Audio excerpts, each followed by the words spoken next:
Nathan, thanks very much for joining me this afternoon.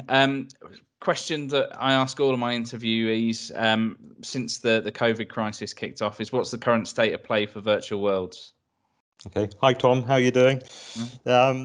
Yeah, with virtual worlds, when everything kicked off, it was that initial fear factor, which that didn't last very long. It was really being confident about the situation. So throughout the lockdown of our customers, we've been really busy and doing lots of things. And since the showrooms have opened up, we're just busier than ever, so we need more programmers. There's so much that we want to achieve. So that's on the go. And the mentality is, let's be positive. Whatever's going on, everyone's in control of their future. It's the way that you look at it.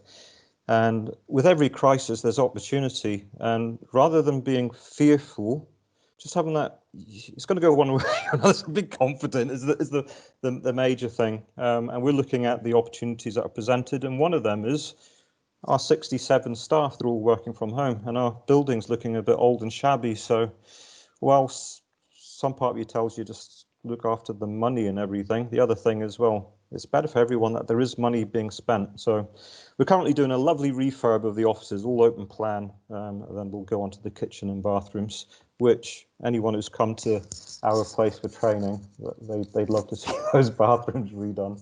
So. Good stuff. So in what way, in terms of building confidence and keeping that confidence going, what are virtual worlds doing that helps drive manufacturer sales? Yeah, so well, our value proposition to the manufacturers is the channel to market that we've got. So very successful. We've got over 70% market share on the independent bathroom showrooms and a growing share of the kitchen showrooms now. So that's really the value that we have for the manufacturers.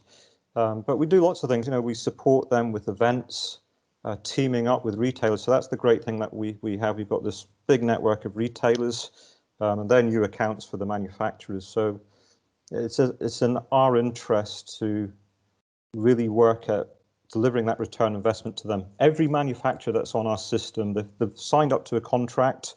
It's a subscription service that they have, and to date, most of them increasing their investment with us. So that tells us that we must be doing a good job for them. Yeah. And in terms, this has been a massive change. You indicated it in your first answer. COVID-19 crisis is going to have some lasting impacts. What do you think they are for the KBB sector specifically? Yeah,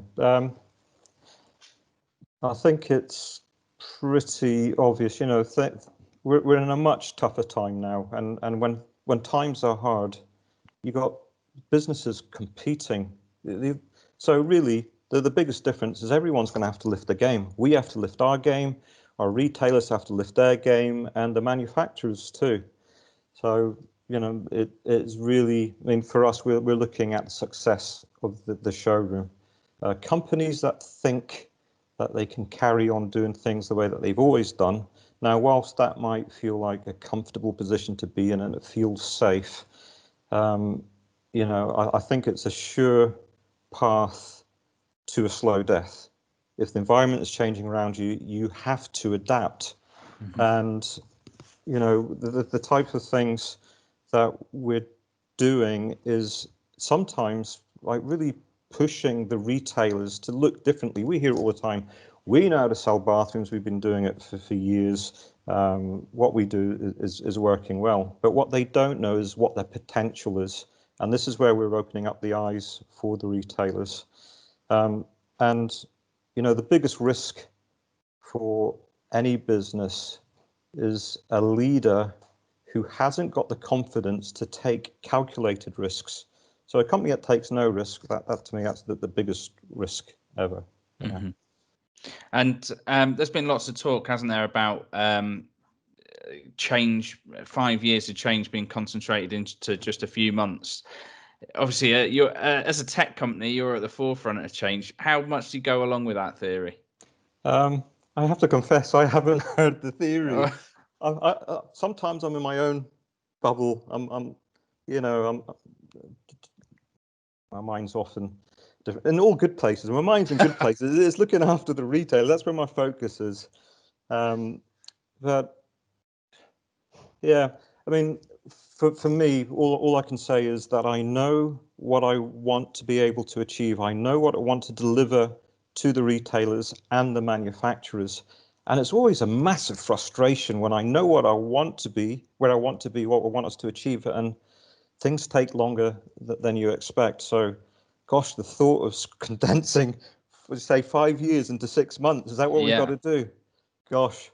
Well, that's allegedly that's It what's been sounds, done. Yeah. is it, is it? Well, I maybe we've been doing this for years. You see, it's all perception, isn't it? yeah. So what somebody thinks is 5 years, whereas when I look at what Virtual Worlds has achieved in a small amount of time, you know, we've created the most persuasive sales tool out there in the market, undeniably. It stands out. It's completely changed the way the showrooms are presenting themselves for in-store theatre. And this is all benefiting the manufacturers. And we've progressed this at a rapid pace. Augmented reality, immersive virtual reality. We've got a system that does kitchens, bedroom, bathrooms, one piece of software, and it goes right through to quoting by design, simply populating that, purchase orders, and pro forma invoices as well. And with good, better, best changes, all that back-end system's updated. You don't need to do anything. Change your worktop, the quote, purchase orders all sorted. So really, for us, it's just constant frustration of where we want to be, but in our own 5-month compression, if you like, it's taken too long. Yeah. Well, that's a good frustration to have.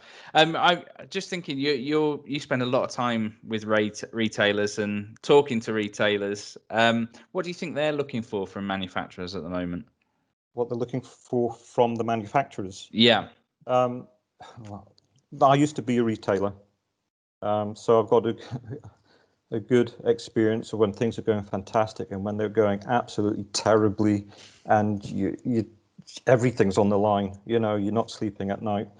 And what I found, the most important thing is loyalty. The loyalty of your suppliers. You know, I had situations where I had suppliers competing with me, and I'm investing in selling their products. You know, this is the last recession when there was a panic on. And that's the worst feeling, where there's brands that you've invested in, you're promoting their products in your showroom, and there's no loyalty. What happened to loyalty? It's the most important thing in the whole environment of the industry, you know, that trust. So loyalty, number one. Number two is just that support, because the retailers, they are making a massive investment for the brands that they represent. They are the showcase. They're the museum to show that product in.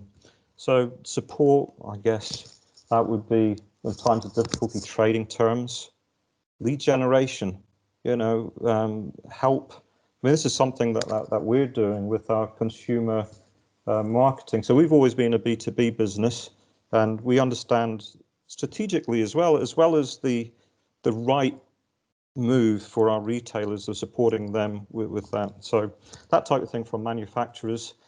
And I guess the competitiveness, you know, if you're a showroom who's made the investment in giving the product the space, and you're paying for the lease and the maintenance of that space and everything, just knowing, again, this has come down to the loyalty, isn't it? You know, not having competitors that are not making the same amount of investment getting equal terms. As an example, if your costs are higher and a supplier is giving it to somebody else who doesn't have those kinds of costs because they're not making that investment, that's not a level playing field. So yeah, there's a whole load of things, and I guess education as well. So it was always valuable to me when I was a retailer to have manufacturers that came in and they, you know, that they taught me and my staff the features and benefits. I know this all happens, but sometimes it is lacking in some areas. And opportunity. So any initiatives to include the retailers that are investing the most dedicated retailers, give them the first chance at any opportunity in promoting themselves alongside your brand. Yeah, that's all I can think of off the top of my head. It sounds like a pretty good list to me, Nathan. Yeah. It's been great to catch up, and hope to speak to you again soon. All right, Tom. Thanks very much. Cheers now.